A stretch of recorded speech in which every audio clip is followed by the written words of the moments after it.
Bismillahirrahmanirrahim. Assalamualaikum warahmatullahi wabarakatuh.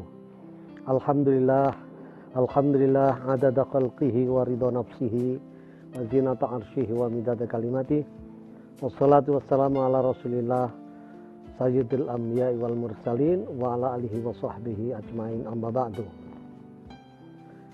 Kalaulah Pondok Modern Gontor salah satu sintesenya berdasarkan daripada Sanggit.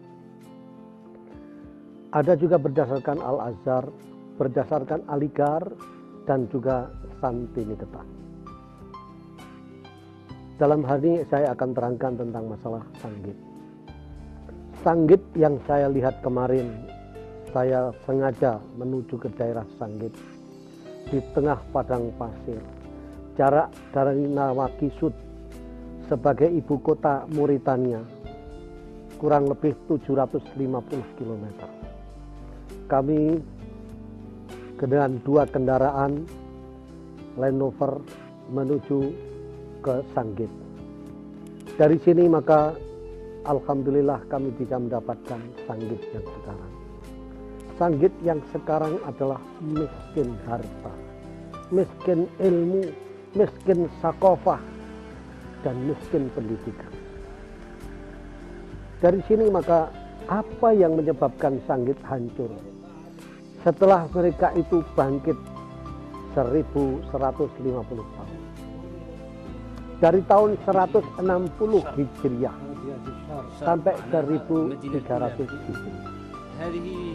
Mereka berjaya sedemikian rupa. Tapi bagaimana bisa hancur? Sanggit permulaan didirikan tahun 160 Hijriah.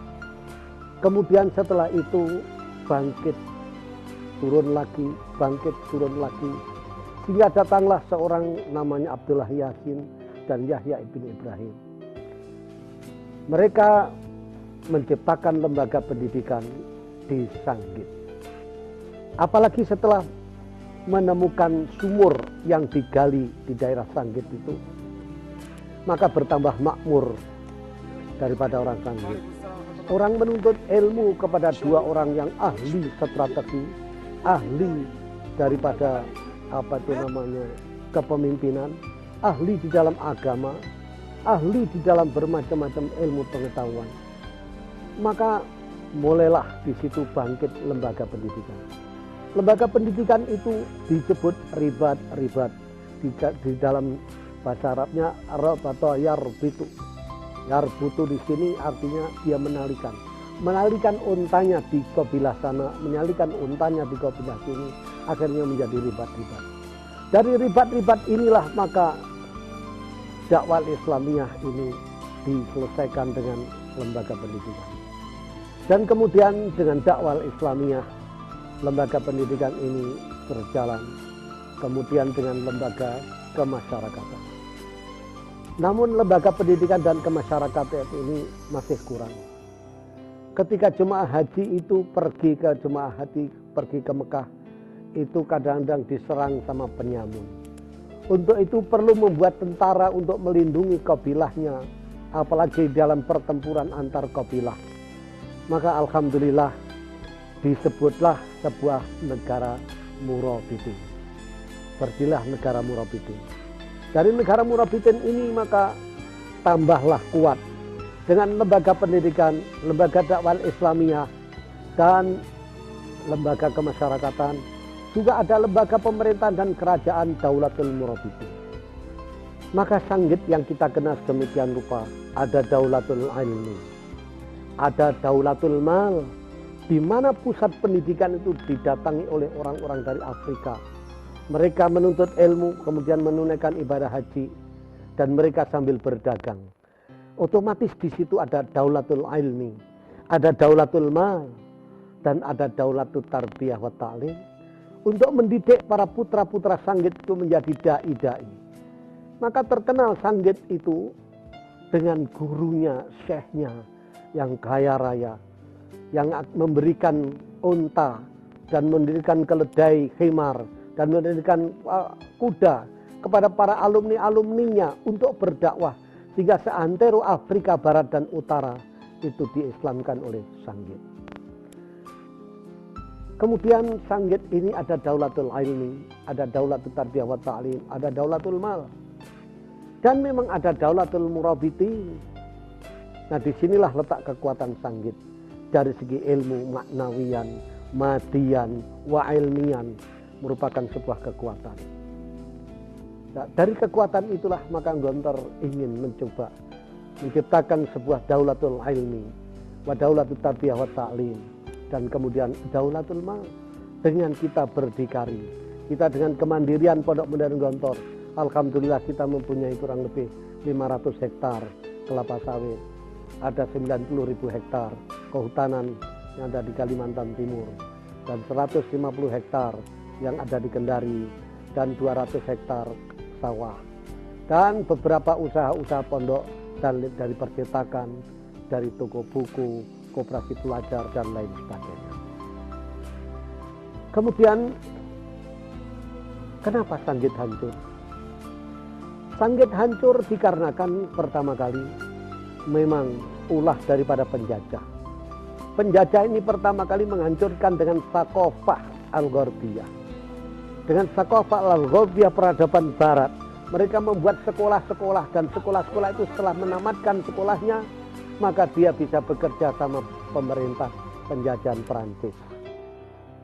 Di samping itu pemerintah penjajahan Perancis tidak mau nama Sanggit itu. Dirubahlah negara menjadi negara Mauritania. Jadi bukan negara Sanggit lagi, tapi negara Mauritania. Kemudian ada Amina, pelabuhan. Yang pelabuhan dulu itu di dekat Sanggit, maka dipindahkan ke daerah Tripoli, dipindahkan ke daerah Tunis. Akibatnya para jemaah haji tidak melewati Sanggit lagi, tapi mereka melalui jalur yang lebih cepat lagi. Yang ketiga, pertempuran antar kabilah itu sendiri. Sehingga antar mereka terjadi pertempuran. Ada yang pro kepada barat, ada yang pro kepada Sanggit.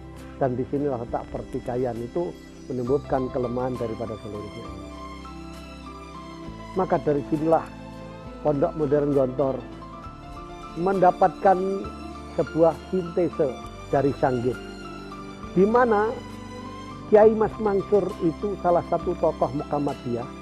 Dia dari Mekah bersama dengan kawannya menuju Sanggit karena melihat kawannya yang alim dan soleh itu dari Sanggit.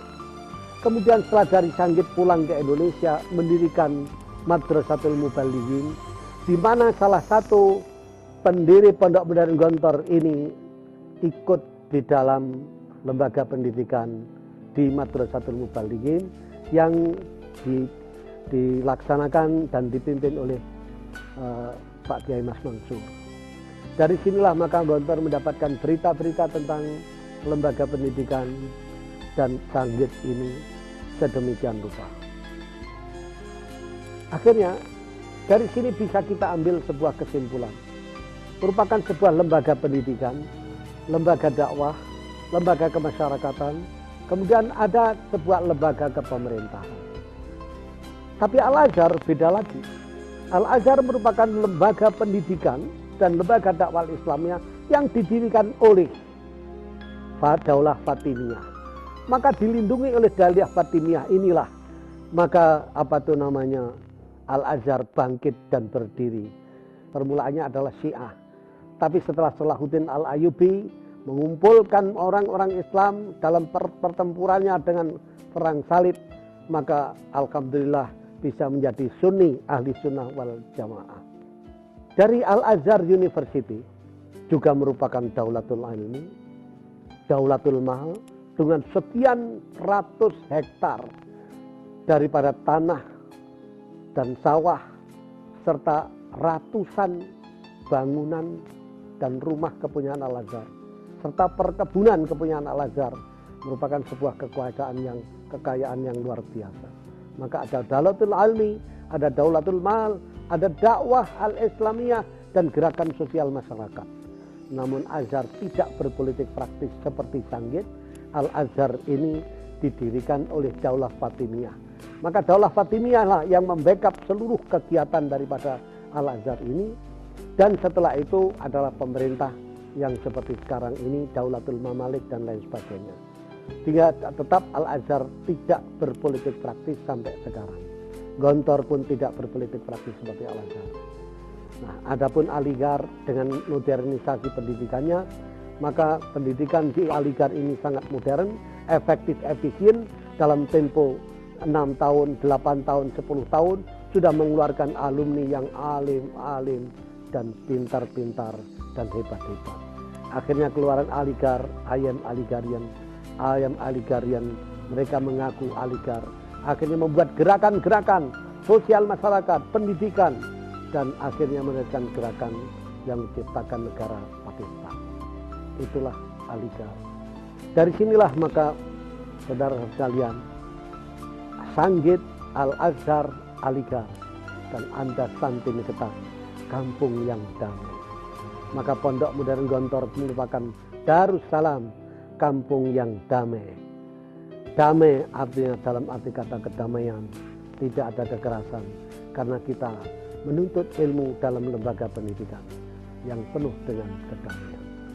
Kedamaian itu kita timbulkan sedemikian rupa dan kita tumbuhkan dengan jalan ukhuwah Islamiyah, jiwa filsafat hidup pondok, dari kebersamaan, dari pengorbanan, dari kedamaian inilah maka akan timbul manusia-manusia yang juga akan damai dan kedamaian.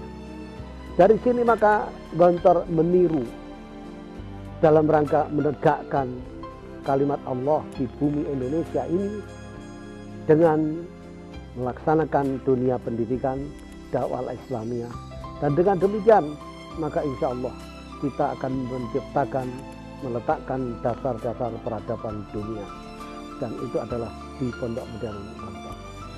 Dari Gontor menyapa Indonesia, dan dari Gontor kita menyapa dunia. Begitulah cara kami menimbulkan bermacam-macam inspirasi daripada Sanggit dan Al-Azhar sehingga juga Aligarh, Santiniketan. Dari sini maka akan bangkit sebuah idealisme yang tercermin daripada sintese 4 unsur tersebut. Maka kita tidak berbicara 10-20 tahun, kita berbicara abad. Sampai keturunan anak dan cucu cicit, mungkin kebangkitan Gontor 1 abad, mungkin 2 abad, bisa jadi 3 abad. Maka kita jangan terjebak dengan retorika yang sangat pragmatis. Kita harus mempunyai idealisme yang untuk ratusan tahun. Sehingga generasi kedua ketiga harus mengerti mengapa, bagaimana, untuk apa pondok kita.